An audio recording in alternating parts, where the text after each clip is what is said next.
2월 28일 수요일 끝이 없는 죄악이란 제목으로 욥기 22장 1에서 20절의 말씀입니다.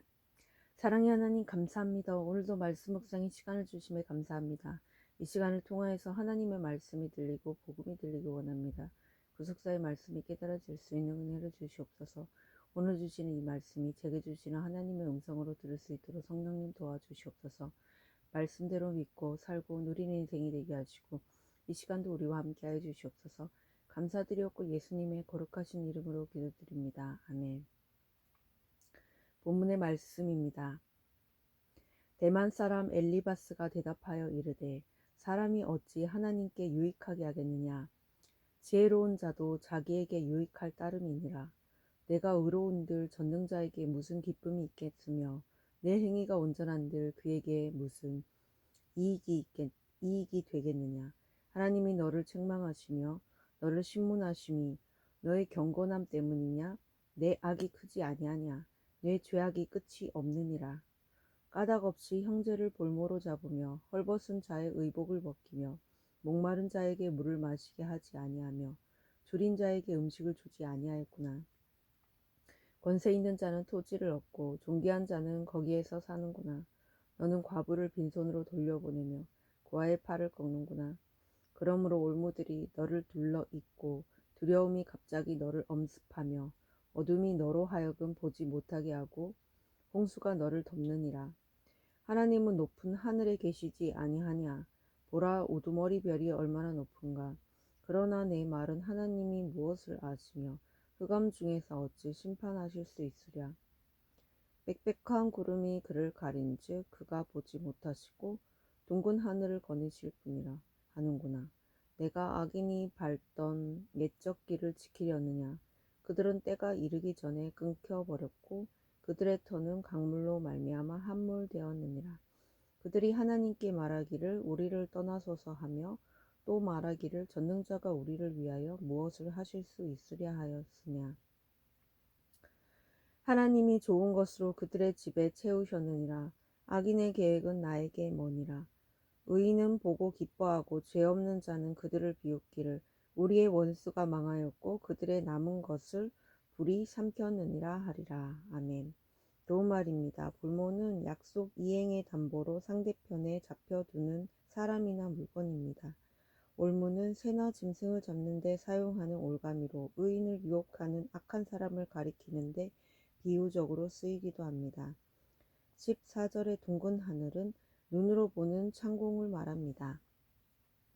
본문 요약입니다. 엘리바스는 하나님이 욥을 책망하시고 신문하신 것은 그의 경건함 때문이 아니라 그의 큰 악과 끝없는 죄악 때문이라고 말합니다. 이어서 그는 욥이 공경에 처한 지체들을 돌보지 않고 오히려 괴롭게 했다고 고발합니다.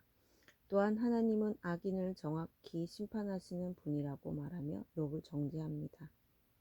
오늘의 중보기도입니다. 선교사들이 하나님의 긍휼과 자비로 영혼들을 섬겨 악인이 죽게 돌아와 구원받는 역사가 있게 하옵소서. 아멘. 본문 해설입니다. 첫 번째, 엘리바스의 책망 1에서 5절의 내용입니다. 엘리바스와 욥의 세 번째 논쟁이 시작됩니다. 엘리바스는 하나님 스스로 부족함이 없으신 분임을 강조합니다.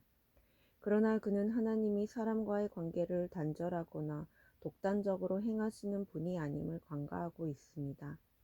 하나님은 의로운 자를 기뻐하시고 온전한 삶을 살아가도록 간섭하시며 인도하시는 분입니다. 엘리바스는 인과 응보의 원리에 갇혀 죄인을 참고 기다리시는 하나님을 깨닫지 못하며 악인이 형통한 삶을 사는 이유 등을 설명하지 못하고 있습니다. 적용 질문입니다. 하나님을 오해하고 있는 나의 편견과 고정관념은 무엇입니까? 두 번째, 홍수가 너를 덮느니라 6에서 11절의 내용입니다. 엘리바스가 까닭없는 고난이 없음을 증명하고자 욥이 하지도 않은 죄를 나열합니다. 그가 형제와 동족이 공경에 처했을 때 오히려 더 가혹하게 가난한 자의 재물을 빼앗았다고 모함합니다.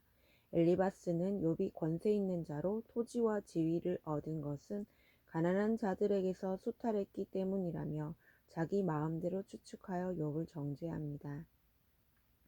이렇게 욥처럼 우리도 억울한 소리를 들을 수 있습니다. 그럴 때 성도는 모든 것을 의롭게 판단하시는 하나님께 맡겨야 합니다. 적용 질문입니다.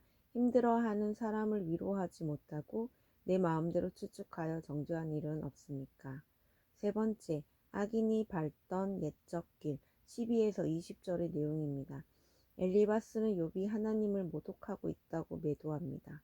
그는 하나님의 초월성과 위대하심을 밝히며 욥이 겪는 고난에는 남모르는 범죄가 있고 그것을 하나님이 정확히 감찰하시고 보응하셨다고 주장합니다.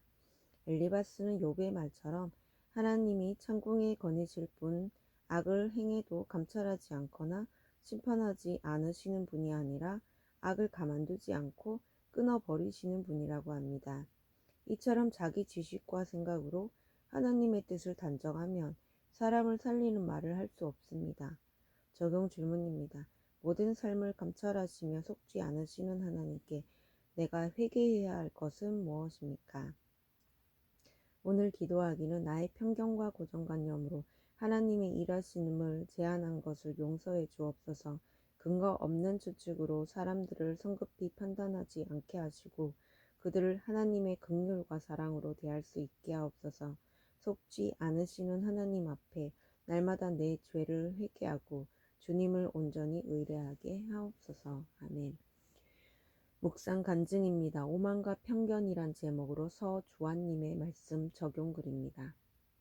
엄하고 무뚝뚝한 군인이셨던 아버지는 제가 중3 때 심근경색으로 갑자기 돌아가셨습니다. 이후 어머니께서 홀로 누나와 저를 키우셨습니다. 저는 사춘기에 아버지의 구제로 고삐 풀린 망아지처럼 살았습니다. 어머니가 제게 조심스럽게 훈계라도 하실라 치면 저는 잔소리하지 말라며 소리 질렀고 마음 여리신 어머니는 저의 방황에 눈물만 흘리셨습니다. 그러다 하나님의 은혜로 저는 대학생 때 주님을 만나게 되었습니다. 하지만 아버지의 꾸짖으시는 사랑을 경험해 보지 못한 저는 하나님도 저의 어머니처럼 무조건적인 사랑만 베푸실 것이라고 착각했습니다. 그래서 내가 아무리 잘못해도 참고 기다려 주시겠지 라고 생각하며 신앙생활을 했습니다. 그러던 중 청년부에서 아내를 만나 목사님의 주례로 결혼했습니다. 하지만 저는 부부간의 신의를 저버리고 아내의 출장이 잦아진 틈에 몰래 간 클럽에서 하룻밤 간통을 저질렀습니다. 하나님께 죄송했지만 결국 용서해 주시리라 생각하며 죄를 가볍게 여겼습니다. 그리고 그 뒤에도 음란한 생활을 2년간 지속했습니다. 이윽고 이 사실을 알게 된 아내는 저와 상간녀가 함께 찍은 사진을 같이 출석하던 교회에 뿌렸습니다. 더 이상 그 교회에 다닐 수 없게 된 저는 하나님이 나를 벌하시고 버리신다고 오해했습니다. 또한 제가 돌이킬 수 없는 죄를 지어 용서받지 못할 죄인이라는 죄책감이 죽고만 싶었습니다. 이 사건 이후 저희 부부는 이혼을 준비하다가 처제의 인도로 큐티하는 공동체에 속하게 되었습니다. 그곳에서 저는 말씀을 묵상하며 외도와 이혼 위기 사건이 죄에 빠져 죽을 수밖에 없는 저를 구원하고자 하늘 아버지께서 주신 훈계임을 깨닫게 되었습니다.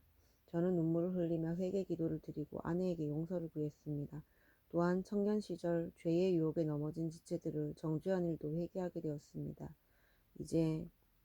이제는 편견이 아닌 구원의 관점으로 나 자신과 가족, 이웃을 바라보며 살아가길 소망합니다. 이분에 적용하기는 답답해서 무시되는 직장 동료를 편견의 눈으로 보지 않고 장점을 발견해 칭찬하겠습니다.